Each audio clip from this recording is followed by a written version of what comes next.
Hi, I'm Tilo, and welcome to the chair. I'm sorry, I've been sick for about a week, so I'm not going out in the shop to do this video. Anyway, recently a friend showed me a Facebook post from a priest's wife, which had a really cute inspirational quote that was based in Protestant soteriology. And clearly, on first reading, he knew it and I knew it, and we're like, yeah, this does not match our soteriology. And as a matter of fact, some of the implications of the soteriology most Orthodox would find very objectionable, although I'm sure this person had good intent and had no idea. And that's kind of what I want to talk about, is had no idea.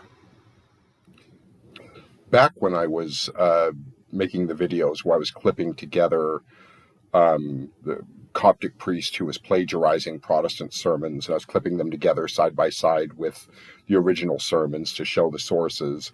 I was getting a lot of messages from people that were saying I knew something was wrong and I didn't know what it was. I couldn't put my finger on it.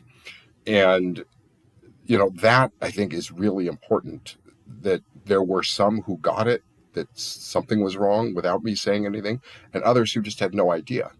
And pretty much any former Protestant who studied their way into Orthodoxy will be able to tell you what's wrong and spot where this came from right away, and know what the source is. And that's understandable because that's their background. They recognize that voice and that flavor.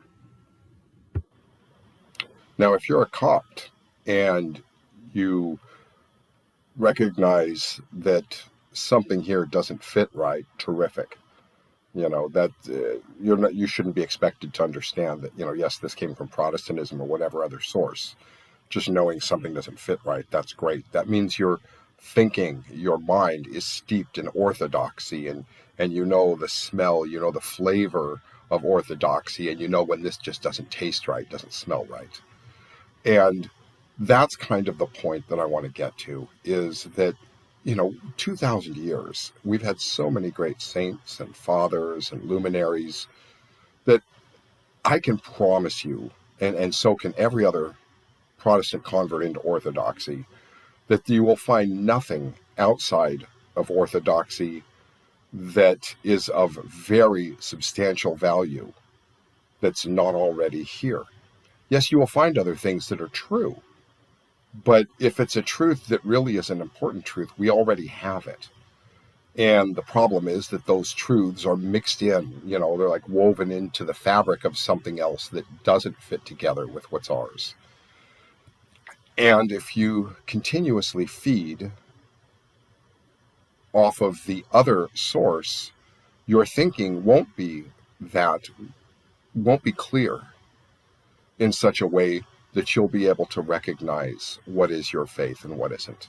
And so that's the encouragement I would like to just offer today, is to steep your thinking, saturate your thinking in Orthodox sources, so you recognize and understand it when you hear it.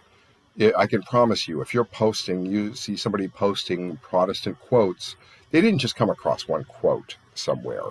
They're feeding on Protestant sources. I can promise you, if somebody's reenacting a Protestant sermon, they've listened to a lot of Protestant sermons, spent a lot of hours, and then learning that sermon in order to reenact it. I mean, there's a lot of thinking saturation going on that is just not healthy for the Orthodox.